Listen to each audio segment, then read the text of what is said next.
OK, c'est terrible, là. On a complètement changé d'environnement, d'ambiance, d'atmosphère. Et là, en fait, je marche dans le cimetière de Confucius, qui serait le plus grand et le plus vieux cimetière familial de la planète.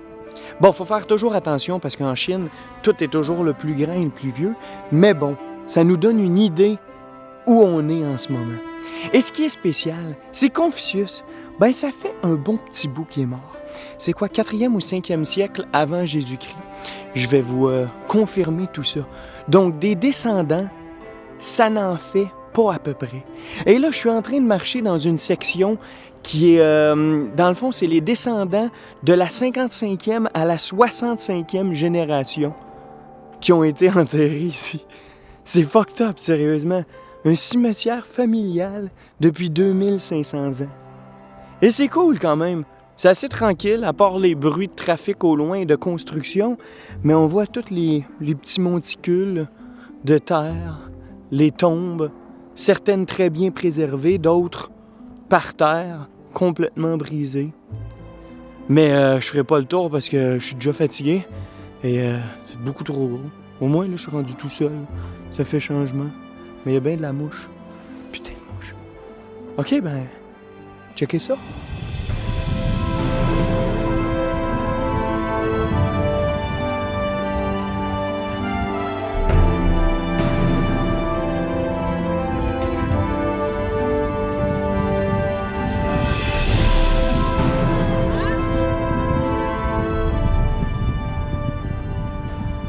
Je m'approche de la tombe de Confucius lui-même. Je l'aperçois presque du coin de l'œil.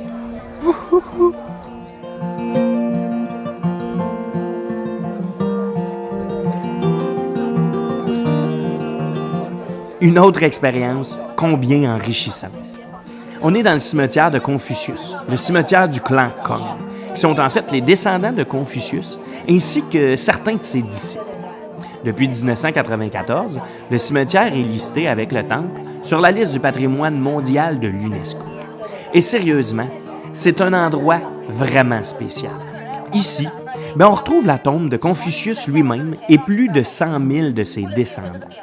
Pour ceux qui ne connaissent pas vraiment qui est Confucius, il faut savoir que c'est un célèbre philosophe, un homme politique et pédagogue de la Chine ancienne, dont le système de croyance mêlait la philosophie, la politique et l'éthique, et qui fut nommé par la suite le confucianisme. Il a profondément influencé la culture chinoise et il était considéré comme le modèle sacré du maître pour 10 000 générations. Confucius était aussi vénéré à ce titre par les empereurs chinois. Il faut savoir que le confucianisme, on le voit un peu partout en Asie, que ce soit en Chine, en Corée du Sud et au Japon. Les gens sont imprégnés de cette philosophie spéciale. Sinon, il faut savoir que le cimetière est situé à un peu plus d'1 kilomètre au nord de la ville de Kyofu, donc très facilement accessible à pied ou à vélo. On peut prendre le temps de se perdre comme ça à travers un labyrinthe de sentiers relativement tranquilles. Et après ça, il suffit de retourner à la ville. Une ville fortifiée magnifique qui est vraiment agréable pour passer une belle soirée. On va aller souper avec des amis. On va jouer un peu de musique dans notre auberge jeunesse. On va se coucher pas trop tard et on va rêver à une autre journée incroyable qu'on vient de passer. Bref, encore des souvenirs inoubliables à ajouter dans une mémoire déjà un peu trop remplie de bons moments. Mais en même temps, on réussit toujours à faire de la place pour ces belles images-là.